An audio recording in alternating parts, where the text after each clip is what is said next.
MTA International, reaching the corners of the earth.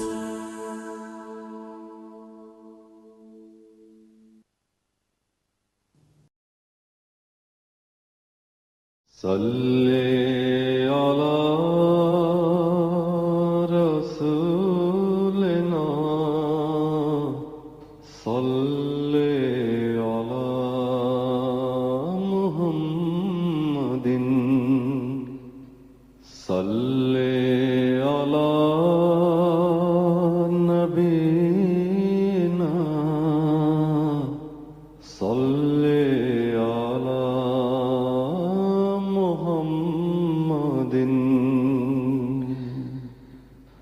صلی علی کریمنا صلی علی محمد صلی علی حبیبنا صلی علی محمد صلی علی امامنا صلی علی محمد صلی علی نبینا صلی علی محمد صلی علی رسولنا صلی علی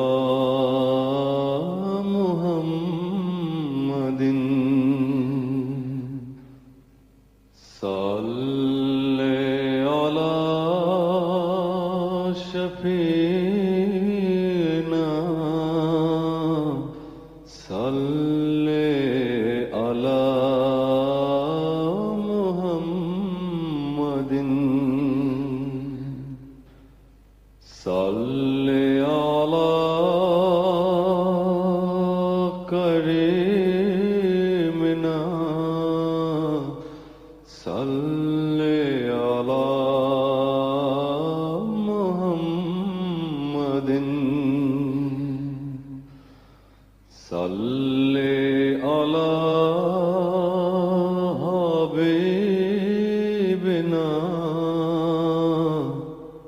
صلی علی محمد صلی علی امامنا صلی علی محمد صلی علی رحیمنا صلی علی محمد صلی علی نبینا صلی علی محمد صلی علی نبینا صلی علی محمد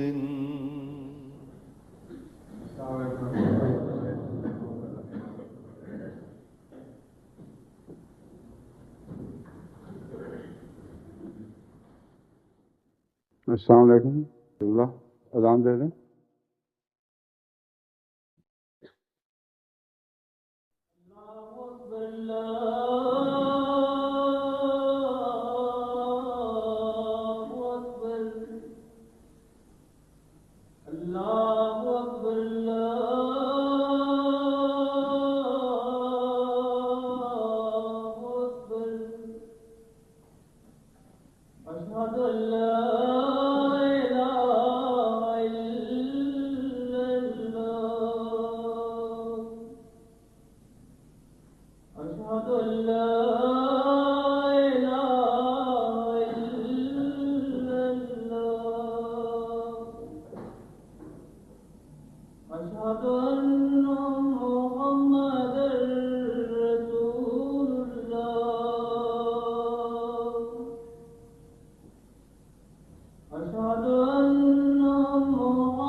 أشهد أن لا إله إلا الله وحده لا شريك له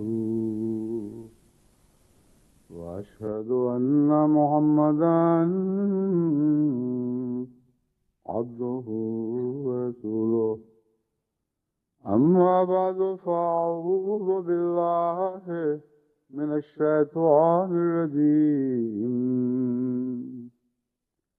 بسم الله الرحمن الرحيم الحمد لله رب العالمين الرحمن الرحيم مالك يوم الدين إياك نعبد وإياك نستعين اهدنا الصراط المستقيم صراط الذين أنعمت عليهم غير المغضوب عليهم ولا الضالين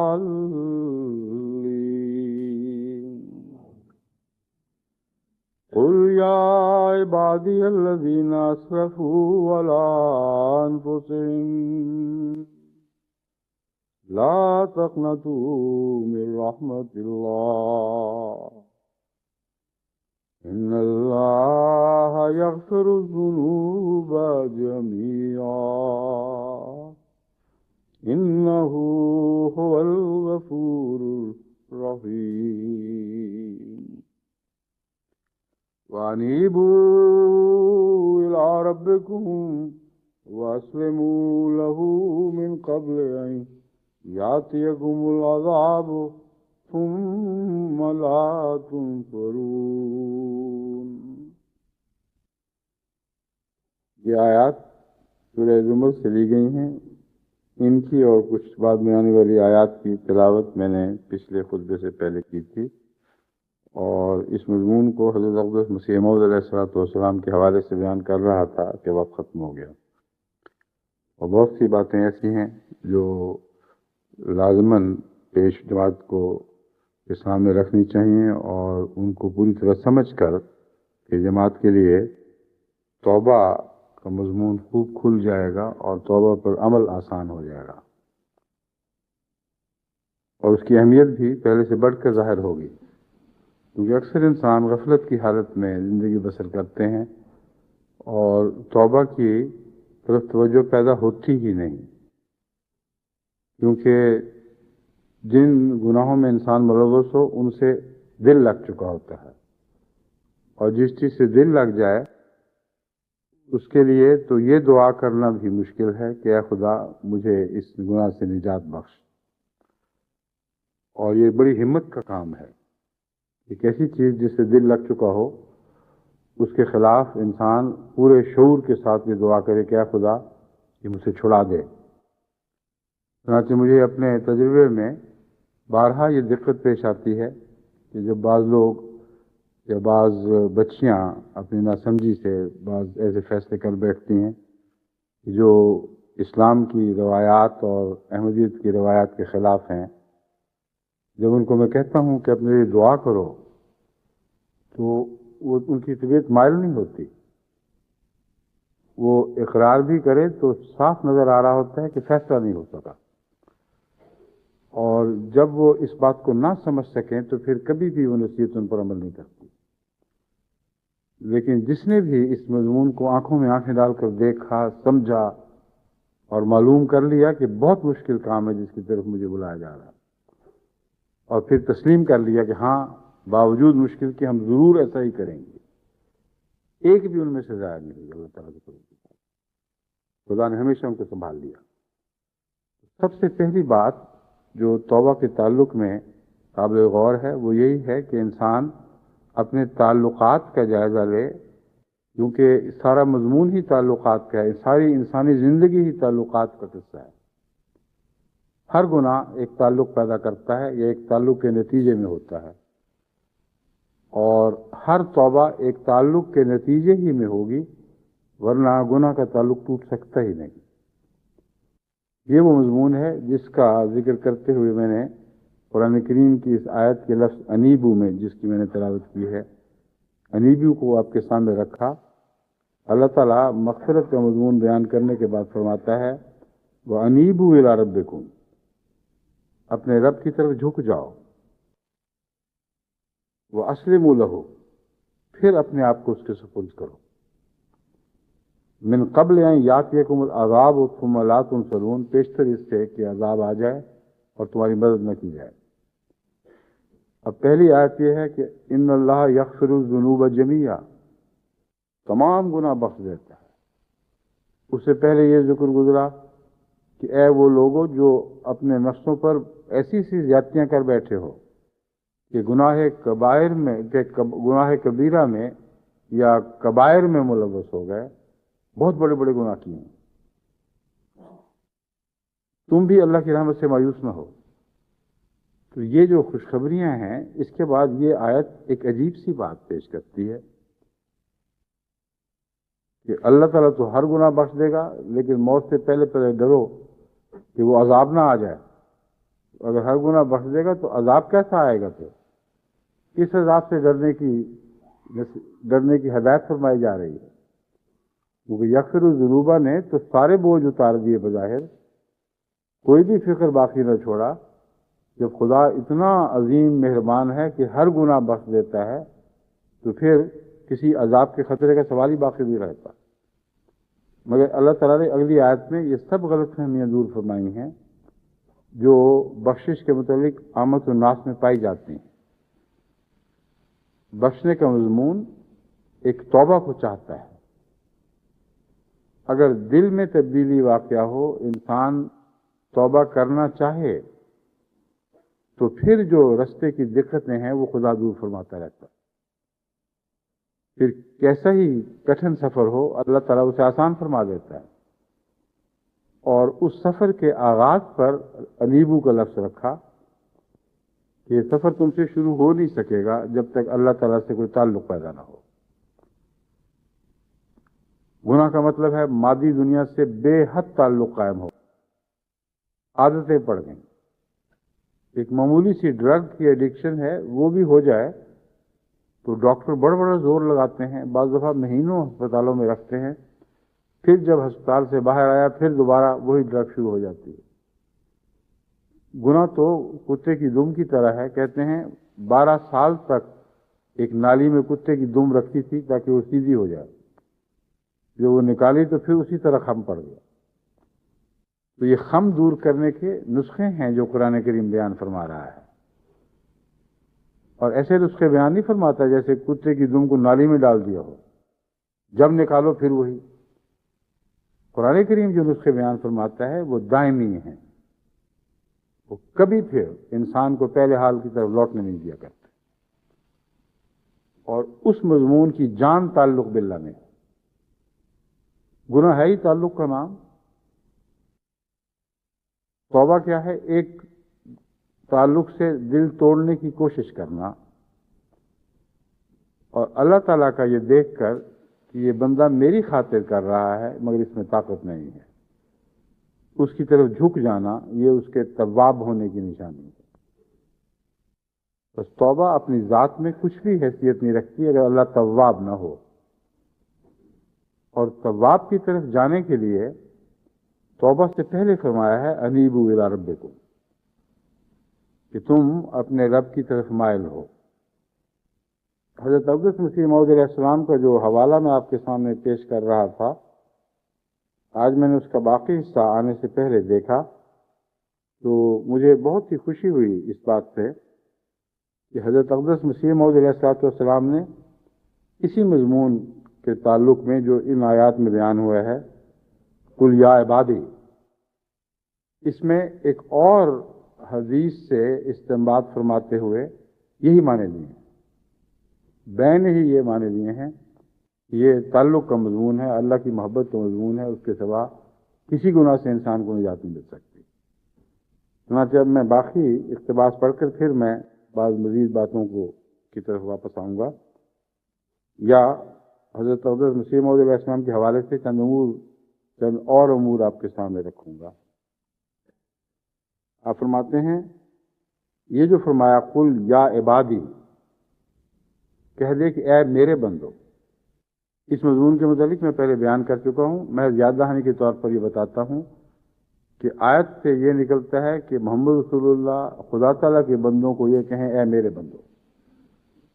حضرت مسیح موعود علیہ السلام نے اس جگہ یہ بیان فرمایا ہے کہ یہ ایک مجازی کلام ہے، اور عبد کا ایک دوسرا معنی ہے جو یہاں بالوضاحت صادق آ رہا ہے، وہ ہے غلام۔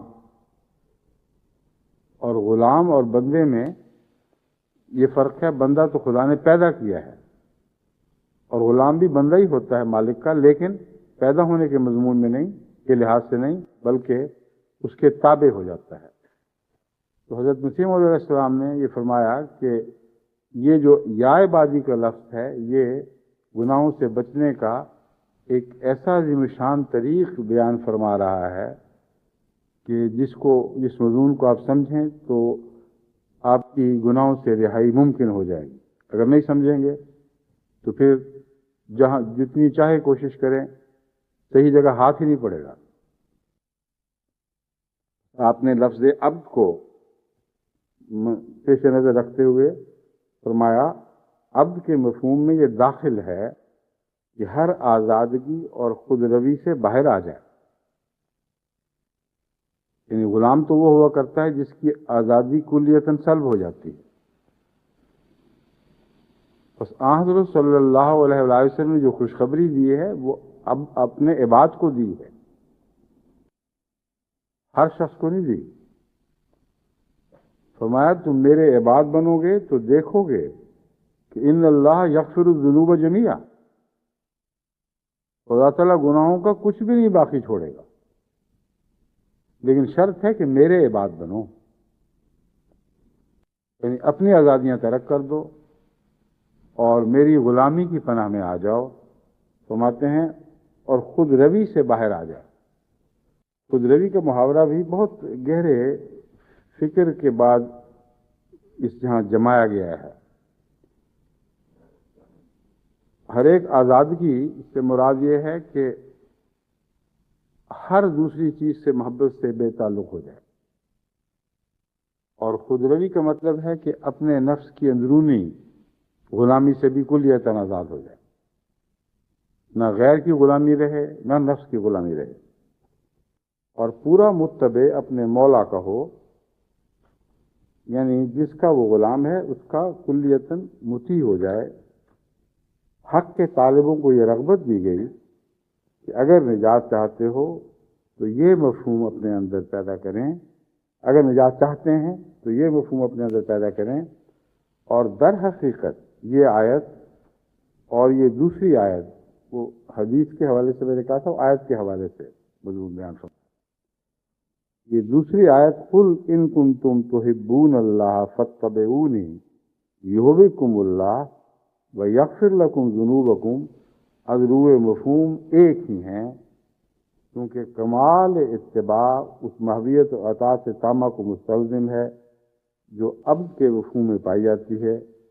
یہی سر ہے کہ جیسے پہلی آیت میں مغفرت کا وعدہ بلکہ محبوب الہی بننے کی خوشخبری ہے، گویا یہ آیت کہ قل یا عبادی دوسرے لفظوں میں اسی طرح پر ہے، قل یا متبعی. یہ مضمون چونکہ زیادہ ادق ہے، اس لیے حضرت مسیح علیہ السلام جب بڑے وسیع گہرے مضامین کو چند لفظوں میں بیان فرماتے ہیں تو ان کی تشریح کرنی پڑتی ہے، ورنہ عام قاری ان کو سمجھ نہیں سکتا. اس لیے اس مضمون کو میں اب اپنے لفظوں میں سمجھاتا ہوں کہ آپ کیا فرما رہے ہیں. آپ فرماتے ہیں کہ میرے نزدیک وہ آیت یا عبادی اور ان کنتم تحبون اللہ ایک ہی مضمون کی دو آیتیں ہیں اور ایک دوسرے پر روشنی ڈال رہی ہے. جو عبد ہوگا وہ اتباع کرے گا، اور اتباع سے پہلے محبت ہونا ضروری ہے. چنانچہ وہاں جو انیبو کا مضمون بیان فرمایا گیا ہے، یہاں ان کنتم تحبون اللہ کے الفاظ میں بیان فرما دیا گیا. اصلاح کی شرط ہے، شرط اول یہ ہے کہ محبت بہرحال ہونی ہے. اگر محبت نہیں ہے تو محبت کا دعویٰ تو ہو، ارادے تو ہوں کہ ہم خدا سے محبت کریں. یہ دعویٰ بہت بڑا ہے اور کیسے ہو جائے؟ اس سوال کا جواب دیتے ہوئے اللہ تعالیٰ فرماتا ہے، رسول اللہ علیہ وسلم سے فرما رہے ہیں فاتبعونی، اور وہاں یا عباد جو فرمایا تھا حضرت مسیح علیہ السلام اس عباد کے لفظ کو اتبعونی کے ساتھ اس طرح جوڑ دیتے ہیں کہ اچانک دماغ روشن ہو جاتا ہے. عبد کا مطلب تو غلامی اور اتباعی ہے، اس کے سوا اور کیا مطلب ہے؟ کامل اتباع اور کامل غلامی.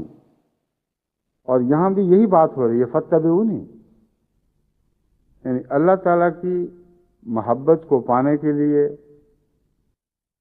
لازم ہے کہ محمد رسول اللہ صلی اللہ علیہ وسلم کی غلامی کی جائے، اور اپنی محبت کے دعوے کو سچا ثابت کرنے کے لیے بھی لازم ہے کہ حضرت محمد رسول اللہ صلی اللہ علیہ وسلم کی غلامی کی جائے. اور کوئی مغفرت جسے مغفرت عظیم کہا جا سکتا ہے، جسے سارے گناہ بخشے جا سکتے ہیں، اس غلامی کے بغیر ممکن نہیں. اب یہ مضمون دیکھنے میں آسان مگر کرنے میں بہت مشکل ہو گیا ہے. اتبعونی کے لیے جو مشکلات سامنے درپیش ہیں وہ پہاڑ کی طرح ہیں. ایک عام انسان کسی عام روزمرہ کے نیک انسان کی مطابقت کرنے میں بھی بڑی دقت محسوس کیا کرتا ہے. بچے جو گھر میں پلتے ہیں وہ بھی اپنے نیک ماں باپ کے پیچھے چلنے کے لحاظ سے ضروری نہیں کہ تباً آمادہ ہوں. محنت کر کے کوشش کر کے پیچھے چلنا تو اور بھی مشکل کام. چنانچہ بہت سے نیک ماں باپ ہم نے دیکھے جن کے بچے ان کا رستہ چھوڑ کر دوسرے رستوں پر چل پڑے، اور جنہوں نے ان کو پسند بھی کیا، ان کو عزت بھی دی، اس جیسا بننے سے محروم رہے، کیونکہ نیکی کے رستے پر چلنا محنت طلب کام ہے. لیکن جن کو جتنی زیادہ محبت ماں باپ سے ہو اتنا ان کے لیے وہ کام آسان ہوتا چلا جاتا ہے. یہ بھی ہم نے دیکھا، اور یہ ایک دائمی مضمون ہے. وہ تمام بچے جو ماں باپ کی نیکیوں سے محروم رہ جاتے ہیں، آپ ان کا تجزیہ کر کے دیکھ لیں، ان کے دل میں اپنے ماں باپ کی محبت نہیں ہوتی. اور جن کو محبت ہو ان کے لیے ممکن ہی نہیں ہوتا کہ اپنی الگ راہیں تلاش کریں. یہ الگ راہیں تراش لیں. چنانچہ حضرت مسیح موعود علیہ السلام کی اولاد میں، حضرت مسیح موعود علیہ السلام کے صحابہ میں بلا استثناء ہم نے اس مضمون کو سچا ہوتے دیکھا. ہر وہ اولاد جس نے اپنے ماں باپ سے محبت کی ہے ان کو اللہ تعالیٰ نے بچا لیا ہے اور ان کے لیے ان رستوں پر چلنا آسان کر دیا. تو گناہوں کا راز بھی محبت میں ہے اور گناہوں سے بچنے کا راز بھی محبت میں ہے. محبت کی وہ آخری تقدیر کا نقطہ ہے جس کے تابع سب تدبیریں ہیں، اور تقدیر الہی بھی اسی محبت سے بنائی گئی ہے. چنانچہ وہ آخری طاقت جس سے مادی دنیا بنی ہے وہ گریویٹیشنل پل ہے، یعنی مقناطیسی طاقت جو خدا تعالیٰ نے ہر مادے میں رکھ دی ہے. اس کو نکال دیں تو ساری کائنات بے حقیقت ہو کر بکھر جائے، کچھ بھی اس کو باقی نہ رہے. یہی وہ طاقت ہے جس سے سارا نظام کائنات چل رہا ہے. اتنی وسیع کائنات کہ ایک کنارے سے دوسرے کنارے تک آپ حرکت کریں تو 20 ارب سال میں بھی نہ پہنچ سکیں، اور وہ حرکت روشنی پر سوار ہو کر کی جائے. یعنی ہر لمحہ آپ 1,86,000 میل کی رفتار سے دوڑ رہے ہیں یا اڑ رہے ہیں، اور پرلے کنارے پر 20 ارب سال میں بھی نہیں پہنچ سکتے. اتنا بڑا فاصلہ ہے، کیونکہ جب وہاں پہنچیں بھی تو وہ اور زیادہ دور ہٹ چکی ہوگی، کائنات پھیل چکی ہوگی. اب یہ سوال پیدا ہوتا ہے کہ یہ سفر، یہ جو کائنات ہے اس کو سنبھالا کیسے ہے اللہ تعالیٰ؟ چھوٹے سے روزمرہ کے نظام کو بھی کسی طاقت سے چلایا جاتا ہے. اتنا بڑا نظام، نہ اس میں شور نہ کوئی شرابہ. یہ بھی شور شرابے سے مراد یہ ہے کہ نظام کی حرکت کے لحاظ سے کوئی شور نہیں، اس کو قابو رکھنے کے لحاظ سے بالکل بے آوازی ہے، کامل سکوت ہے. اور جتنے سیارے خدا تعالیٰ نے دوسرے سیاروں کے ساتھ باندھے ہوئے ہیں ان کے متعلق بار بار انسان کو توجہ دلاتا ہے، غور کرو اس بات پر. اتنا بڑا نظام اتنا قوت کے ساتھ منظم کر دیا گیا ہے اور اس طرح مسخر کر دیا گیا کہ مجال نہیں ہے کہ اپنے رستوں سے وہ ہٹ کر کسی اور طرف جا سکے. ایسے ستونوں سے باندھا گیا جن کو تم دیکھ نہیں سکتے. سننا تو درکنار، دیکھا بھی نہیں جا سکتا ہے، دیکھنا تو درکنار، سنا بھی نہیں جا سکتا. کامل خاموشی ہے. اور اس مسئلے پر سائنسدان حیران ہیں کہ اتنی بڑی طاقت اور خرچ کچھ نہیں ہو رہا. معمولی سا انجن چلانے کے لیے بھی آپ کو جتنے کوئلوں کی ضرورت ہے، زمین اپنی ساری کشش شکل میں اتنی توانائی بھی خرچ نہیں کر رہی. تو محبت کا مضمون ہے جس کی طرف اللہ تعالیٰ نے متوجہ فرمایا ہے. تم اپنے گھر کی کائنات بھی نہیں چلا سکتے اگر محبت کے رشتے نہ باندھے جائیں. تو پھر مادی کائنات کا معاملہ ہو یا روحانی کائنات کا معاملہ ہو، اس مضمون کو سمجھو کہ سب سے بڑی طاقت جس کے ذریعے ادنا اور اعلیٰ سب مسخر کیے جا سکتے ہیں وہ محبت کی طاقت. اور اس مضمون میں جو حضرت صلی اللہ علیہ وآلہ وسلم کے تعلق میں بیان فرمایا گیا، دراصل ہر انسان کو اس کی پیدائش کا راز سمجھا دیا گیا ہے، اس کی ساری زندگی اس کے مقاصد کو حاصل کرنے کے گر سمجھا دیا گیا کہ تم نے اگر کچھ حاصل کرنا ہے تو محبت کے جذبے سے حاصل کر سکتے ہو، نفرتوں سے کچھ حاصل نہیں ہو سکتا. چنانچہ شیطان اور انسان کی کہانی کے تعلق میں ہمیشہ جماعت کو سمجھاتا رہا ہوں کہ دو ہی باتیں ہیں جو بیان ہوئیں، اور وہ دونوں باتیں ازل سے سچی ہیں، ابد تک رہیں گی، ان میں کوئی تبدیلی نہیں ہو سکتی. دو طاقتیں ہیں، ایک ناری طاقت ہے اور ایک نموو کی طاقت ہے. نموو کی طاقت وہ ہے جو گیلی مٹی سے بنتی ہے، یعنی بکھرے ہوئے اجزاء کو اکٹھا کر دیتا ہے پانی اور جڑنے لگتے ہیں. تمام نشو و نما اس ملنے کی طاقت سے پیدا ہوتی ہے. ہر چیز جو بکھرتی ہے، ہر نظام جو بگڑتا ہے، ہر منظم چیز جو تتر بتر ہو جاتی ہے، وہ آگ کی طاقت سے ہوتی ہے. مادی دنیا میں بھی یہی حال ہے اور روحانی دنیا میں بھی یہی حال. نفرتیں کسی گھر میں داخل ہو جائیں تو کچھ بھی نہیں چھوڑتی. بیوی باپ خامد سے جدا ہو جاتی ہے، بچے ماں سے اور باپ سے، بھائی بہن ایک دوسرے سے جدا ہو جاتے ہیں. اور یہ وہ مضمون ہے جس کو اس کی گہرائی تک جانا استغفار کو سمجھنے کے لیے لازم ہے. بس محبت کے مضمون کو حضرت مسیح موعود علیہ السلام جو بیان فرما رہے ہیں، یہ اس کے سبھی نتائج ہیں جو میں آپ کے سامنے رکھ رہا ہوں تاکہ آپ کو حضرت مسیح موعود علیہ السلام کا کلام پوری گہرائی سے سمجھ آ سکے. فرماتے ہیں بلکہ محبوب الہی بننے کی خوشخبری ہے.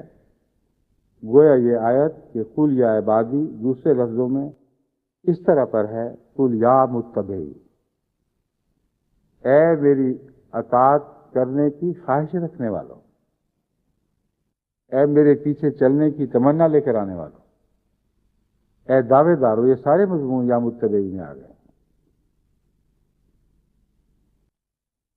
یعنی اے میری پیروی کرنے والوں جو بکثرت گناہوں میں مبتلا ہو رہے ہو. اب یہ جو نقطہ ہے بہت ہی اہم ہے سمجھنے والا. ایک طرف متبعی فرمایا جائے اور کہا یہ جائے کہ تم کبائر میں مبتلا ہو، تو متبعی کیسے ہو گئے؟ غلام محمد رسول اللہ کے صلی اللہ علیہ وسلم اور کبائر میں مبتلا ہوں، یہ تو ہو ہی نہیں سکتا. اس لیے میں نے اس کا ترجمہ یہ کیا تھا، اے میری اتباع کی خواہش رکھنے والوں، اے میری غلامی کا دم بھرنے والوں، اے وہ جو اقرار کرتے ہو صبح شام اشہد ان لا الہ الا اللہ واشہد ان محمد رسول اللہ، محمد عبدہ و رسول.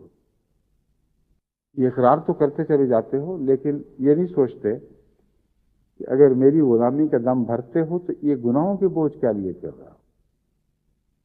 اتنے گناہ کہ صبح سے شام، شام سے رات، رات سے پھر صبح، اور 24 گھنٹے کے اکثر لمحے تمہارے گناہوں کے خیالات میں مبتلا گزرتے ہیں.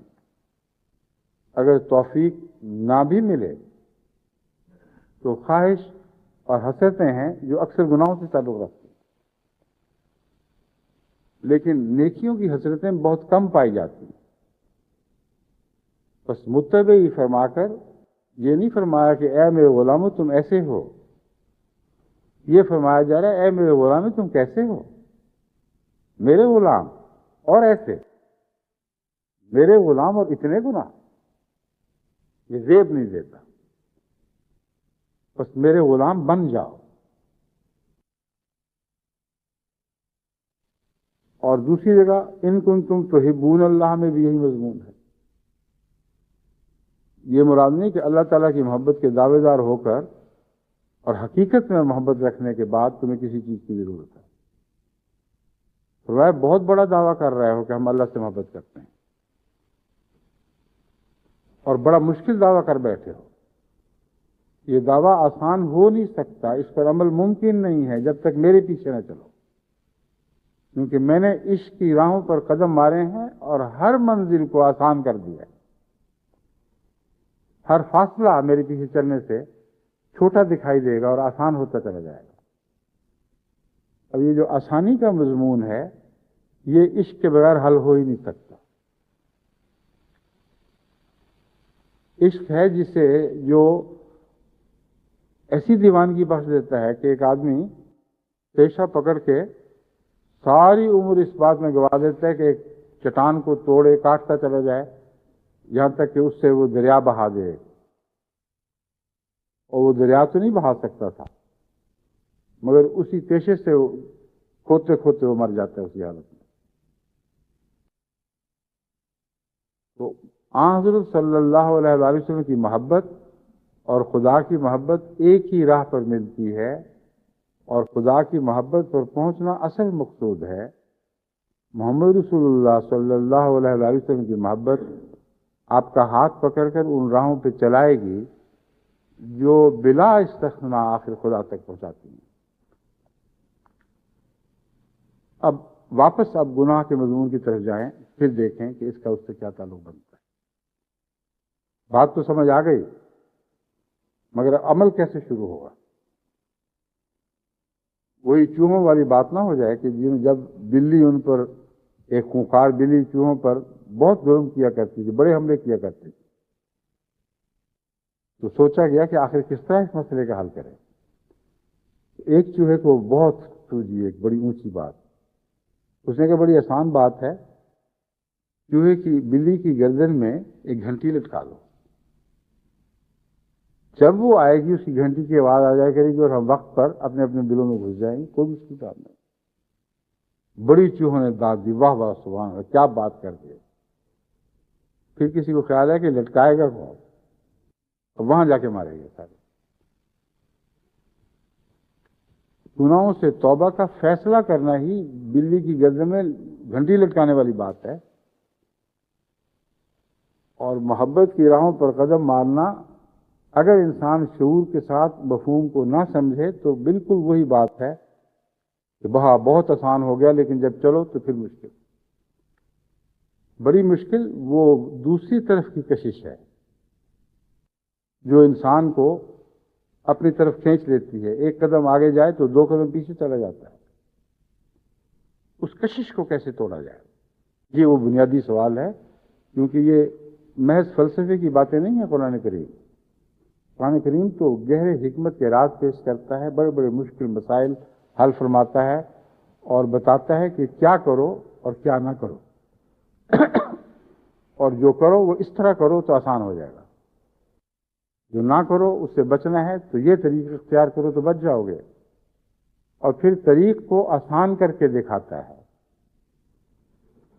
اب سب سے پہلے تو آن حضرت صلی اللہ علیہ وآلہ وسلم کی زندگی پر غور اور فکر کی ضرورت ہے، اور آن حضرت صلی اللہ علیہ وآلہ وسلم کی سیرت کے مطالعہ کی ضرورت ہے، آن حضرت صلی اللہ علیہ وآلہ وسلم کی باتیں سننے کی ضرورت ہے، کیونکہ اگر یہ مطالعہ سچا ہو اور فرضی وجود نہ ہو جس کو علماء پیش کرتے ہیں، یعنی بڑھا چڑھا کر کرشموں کی صورت میں دکھاتے ہیں، ایک حقیقی انسان دکھائی دینے لگے آپ کو جو آپ کی طرح رہتا ہے اور اعلان کرتا ہے قل انما انا بشر مثلکم، دیکھو میں تم جیسا ہی انسان، تمہارا جیسا ہی بشر۔ پھر مجھے کیا ہو گیا کہ اللہ تعالیٰ نے مجھے اتنے بڑے مقامات کے لیے چن لیا۔ یہ مضمون جب تک سمجھ نہ آئے اس وقت تک آن حضرت صلی اللہ علیہ وآلہ وسلم سے وہ محبت نہیں پیدا ہو سکتی جو گناہوں سے نجات بخش سکتی ہے یا نیکیوں میں آپ کا ہاتھ پکڑ کر آگے لے جا سکتی ہے۔ آن حضرت صلی اللہ علیہ وآلہ وسلم کی بشریت ہمارے درمیان قدر مشترک ہے، اور بشریت کے مضمون پر آپ غور کریں اور پھر دیکھیں کہ کن کن مواقع پر آپ کے سامنے کون سے 2 امکانات پیدا ہوئے تھے اور کن کن مقامات پر آپ نے ایک امکان کو ترک کیا اور دوسرے کو لے لیا۔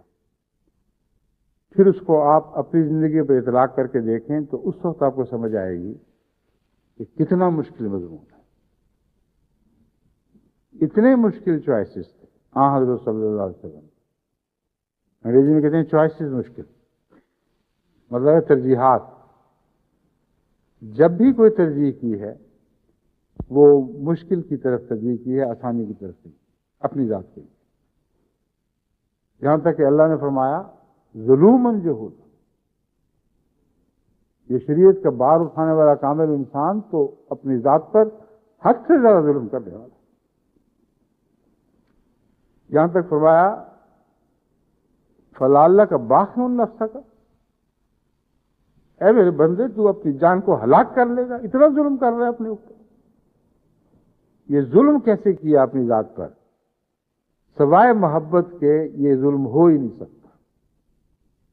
اس آن حضرت صلی اللہ علیہ وآلہ وسلم کی ذات کی سمجھنے کا آخری نقطہ، جیسا کائنات کو سمجھنے کا آخری نقطہ کشش ثقل ہے، آن حضرت صلی اللہ علیہ وآلہ وسلم کی کائنات کو سمجھنے کا آخری نقطہ اللہ سے آپ کی محبت ہے،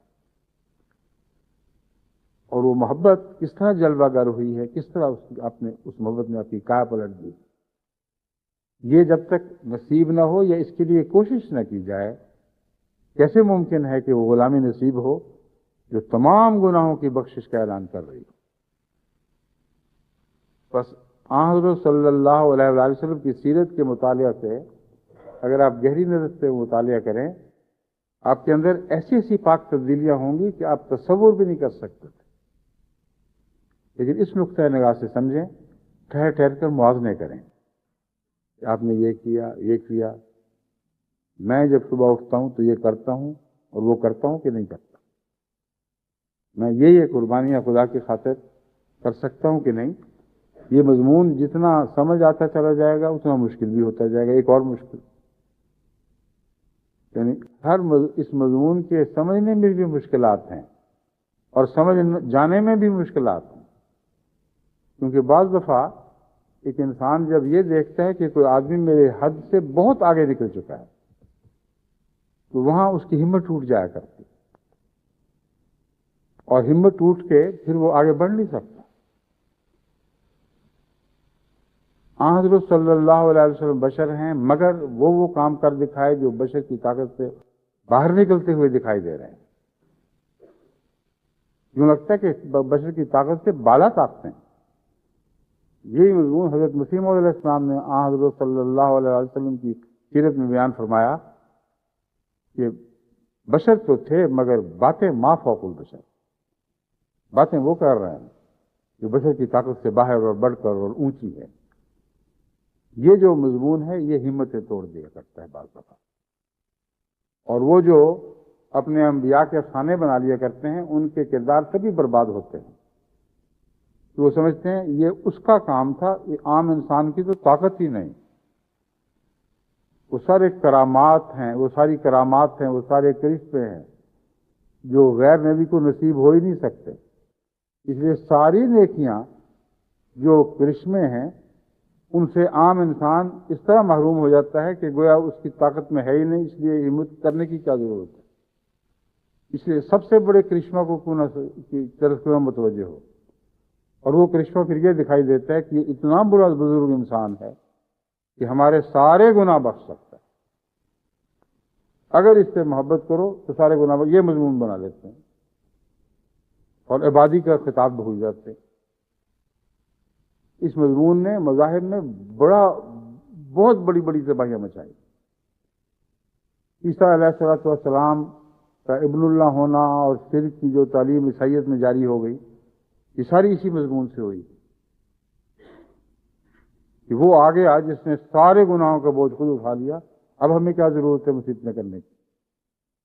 بس اگرچہ اسلام میں شرک ان معنوں میں اس طرح تو نہیں آیا، یعنی ظاہری طور پر مسلمان شرک سے بچ گیا، مگر اندرونی طور پر اس کے تمام گناہ شرک کی پیداوار ہے۔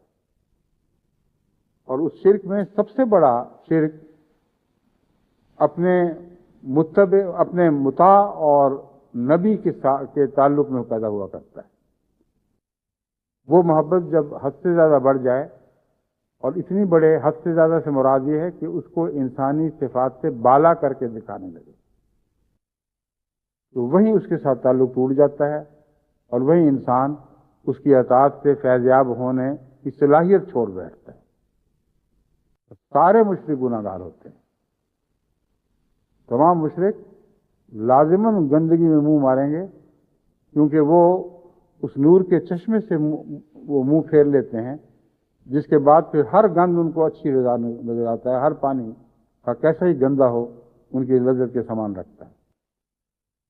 بس حضرت صلی اللہ علیہ وآلہ وسلم سے اگر تعلق رکھنا ہے اور قائم رکھنا ہے، فائدہ اٹھانا ہے، تو پہلی بات یہ کہ خدا کی راہ میں محمد رسول اللہ کی محبت کو بھی کبھی حائل نہ ہونے دیں۔ اور محمد رسول اللہ کی محبت جب آپ کی حقیقت میں آپ کو روشن کرے گی تو ایک پہلو سے وہ آپ کے دل پر بوجھ بھی ڈال دے گی، آپ یہ سمجھیں گے، یعنی حقیقت میں بھی یہ بعض دفعہ یہ دکھائی دیتا ہے، جو فرضی باتیں وہ تو بہت دور کی باتیں ہیں۔ ایک کسی چیمپئن کو اپنے قریب سے دیکھیں تو اگر پہلے یہ وہم تھا کہ میں چند ڈنڈ نکال کے اس طرح مضبوط ہو جاؤں گا اور میرے مسلز بن جائیں گے، تو واقعتاً کسی پہلوان کو جو عام پہلوان بھی ہو اپنے پاس دیکھیں تو آپ کے حوصلے ٹوٹ جائیں گے۔ تو اس کا کیا علاج ہے؟ اس کا علاج قرآن کریم کی اس آیت میں یہ بیان فرمایا ہے، لا تقنطوا من رحمت اللہ، تمہارے کام اللہ کی رحمت میں بنانے ہیں، یہ اطاعت بھی رحمت سے نصیب ہوگی، اور محمد رسول اللہ بھی رحمت ہی کا ایک شاہکار ہیں، خدا کی رحمت کا شاہکار۔ اگر محمد رسول اللہ ان عظیم مقامات پر رحمت الہی کی وجہ سے پہنچے ہیں تو تمہاری ہر منزل بھی اس اللہ کے کامل غلام کے پیچھے چلنے کے لیے رحمت الہی سے ہی طے ہوگی۔ اور رحمت الہی کا مضمون حضرت صلی اللہ علیہ وآلہ وسلم نے یہ بیان فرمایا ہے کہ تم سچی تمنا لے کر اس کی راہ میں کچھ بڑھو آگے، باقی رستے اللہ طے فرمائے گا۔ اس لیے وہ جو مشکل دکھائی دے رہی تھی، ناممکن باتیں دکھائی دے رہی تھیں، دنیا کے معاملات میں واقعتاً ناممکن ہے۔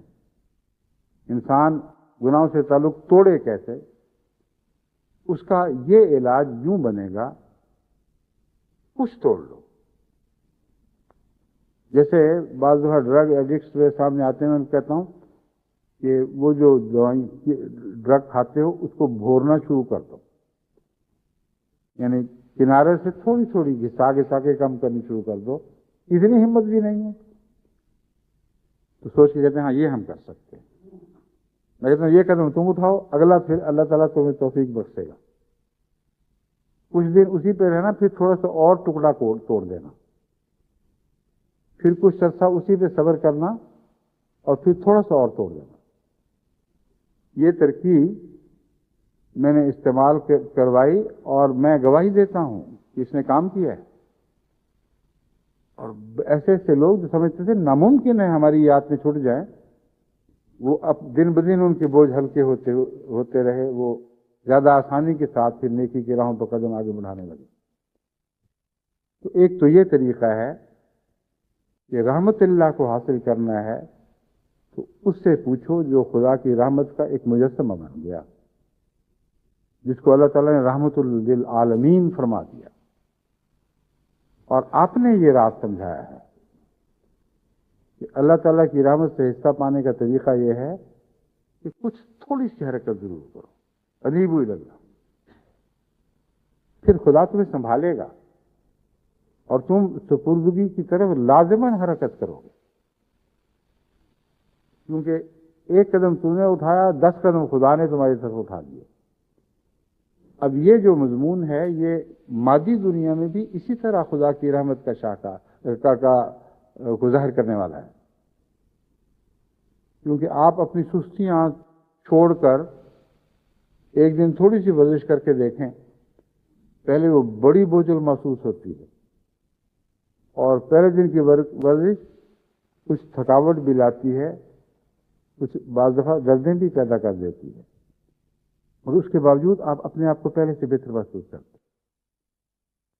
دوسرے دن کی ورزش کچھ اور، تیسرے دن کی کچھ اور، یہاں تک کہ جو پہلی ورزش تھی اب دوبارہ وہ کریں تو آپ کو ورزش اس کو کہہ ہی نہیں سکتے۔ وہ ایک آدمی جو 10 میل فی گھنٹہ کی رفتار سے دوڑتا ہے، جو شروع میں دوڑے گا تو اول تو چند قدم، بعض دفعہ اگر موٹا ہو تو چند قدم میں سانس پھول جائے گا، دوڑا جائے گا ہی نہیں، اور اس کے بعد پھر جسم کا یہ حال ہوگا جیسے اس نے گھنٹوں دوڑ کی ہے۔ عام صحت مند آدمی کے مقابل پر تھوڑی سی دوڑ اس کو اتنی تکلیف پہنچا دے گی۔ اور ایک دفعہ ہمت کرے، ایک دفعہ ارادہ کر لے تو ہر اگلے دن کی دوڑ اس کے وزن کو بھی کم کرے گی، اس کے جسم کو ہلکا کرے گی، اس کے بوجھ اٹھانے کی طاقتوں کو بڑھاتی چلی جائے گی۔ اور حضرت اقدس محمد مصطفیٰ صلی اللہ علیہ وآلہ وسلم نے جو روحانی معارف بیان فرمائے ہیں، ان کی تائید میں مادی کائنات اس طرح مستعد کھڑی ہے جیسے غلامانہ شہادت دینے کے لحاظ سے۔ ایک بھی روحانی مضمون حضور اکرم صلی اللہ علیہ وسلم نے بیان نہیں فرمایا جس کی تائید میں مادی کائنات گواہی نہ دیتی ہے۔ بس یہ بھی ویسا ہی مضمون ہے۔ انیبوا الی اللہ میں ایک جھکاؤ سا ہے، ایک جھکاؤ کا شائبہ سا پایا جاتا ہے۔ گناہوں سے ایک دم خدا کی طرف پلٹنا ممکن نہیں ہے.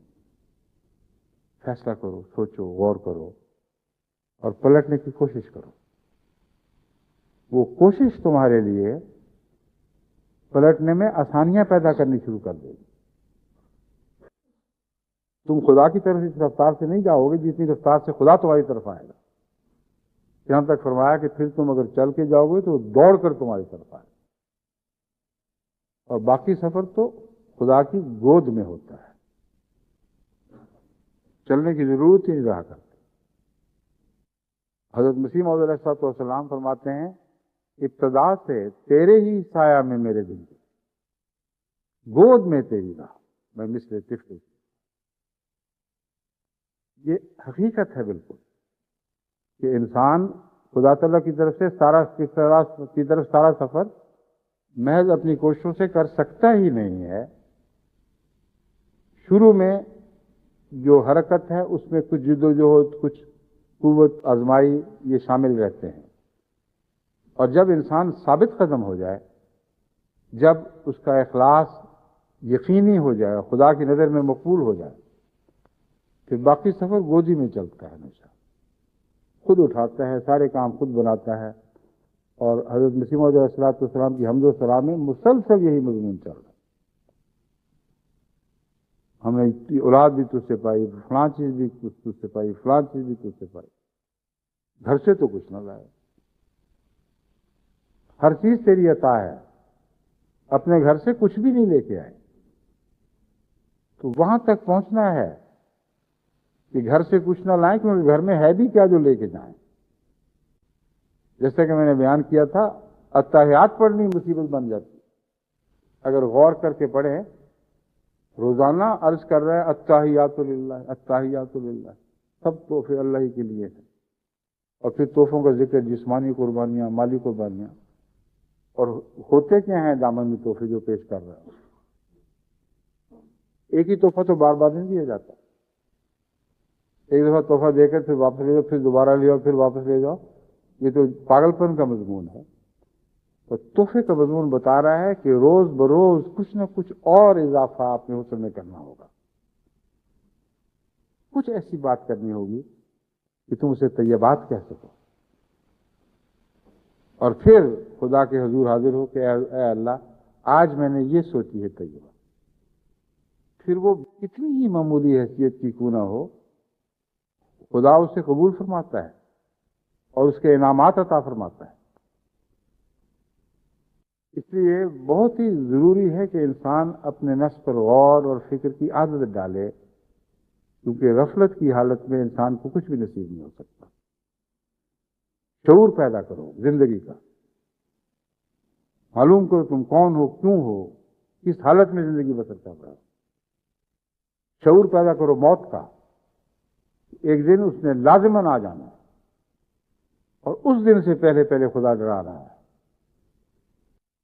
من قبل ان یاتی یوم اللہ لا بیع فیہ ولا خلۃ ولا شفاء. وخراب اور بھی ہے، یہ بھی مضمون ہے لا خلۃ فیہ ولا شفاء والا بھی. یعنی آیت اسی طرح نہیں پڑھ رہا، آیت کے مضمون کو آپ کے سامنے ان لفظوں میں رکھ رہا ہوں کہ اس دن سے بھی ڈرو جس دن کوئی سودا بازی نہیں ہوگی. اس دن سے ڈرو جس دن نہ دوستی کام آئے گی، نہ شفاعت کام آئے گی. بس وہ جو شفاعت پہلے، شفاعت کی بات خصوصیت سے یہ آیت آپ کے سامنے اس لیے رکھنی چاہتا ہوں، اس مضمون میں جو لوگ دھوکہ کھا گئے وہ شفاعت کا مضمون غلط سمجھ کر یہ سمجھتے ہیں کہ شفاعت کے ذریعے ہم بخشے جائیں گے. مگر آن حضرت صلی اللہ علیہ وسلم تو اللہ نے حکم یہ دیا ہے کہ اپنے عبادت کے سبب کسی سے وعدہ نہیں کرنا. بخشش کا وعدہ تیرے عبادت سے ہے، غیر عبادت سے ہے ہی نہیں. اور جو عباد بنیں گے ان کی شفاعت کام آئے گی. اور اس دن سے ڈرو جس دن دوستی اور شفاعت، ان دو باتوں کو خدا نے اکٹھا جوڑا ہے. اگر دوستی محمد رسول اللہ سے ہوگی تو پھر وہ دوستی اور آپ کی شفاعت ضرور کام آئیں گی. مگر تم ڈرو اس لیے کہ تم نے نہ دوستی کی اور راؤ صفات کے مستحق ہوئے. بس محمد رسول اللہ کے غلاموں کو تو نہیں اس دن سے ڈرایا جا رہا کہ نہ دوستی کام آئے گی نہ شفاعت کام آئے گی. ان کو ڈرایا جا رہا ہے جو اس فرضی جنت میں، جس کو جنت الحمقاء کہتے ہیں، بے وقوفوں کی جنت، اس جنت میں زندگی بسر کرتے رہے اور ایسی ہی جنت کی امید لگائے بیٹھے. اللہ فرماتا ہے اس دن سے ڈرو جب دوستی کام نہیں آئے گی. کیا محمد رسول اللہ کی دوستی کام نہیں آئے گی؟ مطلب ہے تم نے جو دوستیاں لگائی ہیں وہ تمہارے کام نہیں آئے گی. کیا محمد رسول اللہ کی شفاعت کام نہیں آئے گی؟ نہیں، بلکہ وہ فرضی شفاعت جو تم توقع لگائے بیٹھے ہو یا جن سے محبت کرتے ہو، ان کی شفاعت کام نہیں آئے گی. بس اس دن سے پہلے ڈرنے سے ایک شعور پیدا ہوتا ہے. اور جیسا کہ میں نے بیان کیا تھا، موت اس شعور کو بیدار کرنے کے لیے سب سے اہم چیز ہے. موت سے ایک زندگی تو بعد میں پھوٹے گی، لیکن موت ایک عجیب رحمت ہے کہ ایک زندگی اس سے پہلے بھی پھوٹ جاتی. اگر انسان موت کا صحیح تصور مان لے تو زندہ ہو جاتا ہے اور پھر مر نہیں سکتا کبھی. یہ دائمی نجات ہے جو موت کے مضمون کو سمجھنے سے نصیب ہوا کرتی ہے. بس موت کا تصور باندھ کر ایک خوف کی حالت اپنے اندر بھی پیدا کریں، کیونکہ انیبو کے علاوہ دوسری جگہ میں نے پہلے بھی غالباً آپ کو بتایا تھا فرو الی اللہ کا مضمون بیان ہوا ہے کہ میں تمہیں ڈرا رہا ہوں. اور نتیجہ کیا، کیوں ڈرا رہا ہوں؟ کہ فرو الی اللہ، اللہ کی طرف دوڑو. تو محبت سے بھی انسان دوڑتا ہے کسی طرف، خوف سے بھی دوڑتا ہے. محبت سے اس طرف دوڑتا ہے جہاں محبوب ہو، خوف سے اس طرف دوڑتا ہے جہاں خوف سے امن کی جگہ، اور نجات کی امید لگائی جا سکے. بس یہ دو کیفیتیں ہیں جن کو گہرے غور سے سمجھیں، اپنی زندگیوں میں جاری کریں اور پھر اپنا مطالعہ کرنا شروع کر دیں. اور یہ سفر پھر دو طرح سے ہوگا، ایک انیبو اور ایک فرو. فرو کا مضمون گناہوں کی محبت توڑنے کے لیے ضروری ہے. جب انسان گناہوں میں ملوث ہوتا ہے تو دن بدن اپنے لیے بے چینی اور بے اطمینانی اور رفتہ رفتہ ایک آگ کے سامان پیدا کر دیتا ہے جس میں پھر وہ جلتا چلا جاتا ہے، کوئی اس کی پیاس نہیں بجھتی. گناہ آخر ایک ایسا موقع آتا ہے جب گناہ کی طاقت بھی ختم ہو جاتی ہے. ان بڈھوں کی حالت پر غور کرو جن کی جوانی ساری گناہوں میں ڈل گئی اور کبھی خیال ہی نہیں آیا کہ توبہ کرنی، اور پھر گناہ اپنے سارے مسائل پیچھے چھوڑ کے چلا جاتا ہے، وفا نہیں کرتا. کیونکہ گناہ شیطان ہے. شیطان تو جھوٹی امیدیں دلاتا ہے اور پھر چھوڑ کر خبر بھی نہیں لیتا کہ تم کہاں ہو. اکثر مغربی معاشرے میں جو بوڑھوں کے انجام ہیں وہ آپ کو یہ مضمون سمجھا سکتے ہیں. اکثر اپنے ماں باپ کے گھروں میں نہیں رہتے، اپنے اولاد کے گھروں میں نہیں ہوتے، وہ ہسپتالوں میں یا بڈھوں کے گھروں میں جا کے جان دیتے ہیں، اور طرح طرح کے مصائب ساتھ. اور پھر جتنے بڑے گناہ ہوں اتنے ہی زیادہ جسمانی عوارض لاحق ہونے شروع ہو جاتے ہیں. کوئی ایڈز کا شکار ہوا ہے، کوئی کینسر کا مریض ہو گیا، کسی کو اور ایسے دکھ لگ گئے کہ جو پیچھے ہی نہیں چھوڑ رہے. ان میں سے بعض عوارض ایسے ہیں جو غلطی سے بھی ہو جاتے ہیں، گناہ ضروری نہیں، مگر گناہ والی سوسائٹی میں یہ عوارض ضرور بڑھا کرتے ہیں اور مصیبتیں بن جایا کرتے ہیں. اور ایسی سوسائٹی جس کا انجام اسی جگہ ہی مصیبت والا اور تکلیف والا دکھائی دے رہا ہے، اور خود گھبرا گھبرا کے کہتے ہیں ہم کہاں جا رہے ہیں، کیا ہو رہا ہے، ہمیں قانون سازی کرو، کسی طرح آئندہ ہمارے ہاں مجرم کم ہو جائیں. اب دنیا کی قانون سازی سے جرم ہٹ سکتا ہی نہیں. حد سے زیادہ جہلانہ خیال ہے ایک قانون سازی ہے، وہ خدا کی قانون سازی. اس کے سوا گناہ سے انسان نجات حاصل کر ہی نہیں سکتا، کیونکہ اس کے سامنے رہتا ہے. اور قانون اندھا ہوتا ہے، اس کی نظر دیکھ ہی نہیں رہی ہوتی.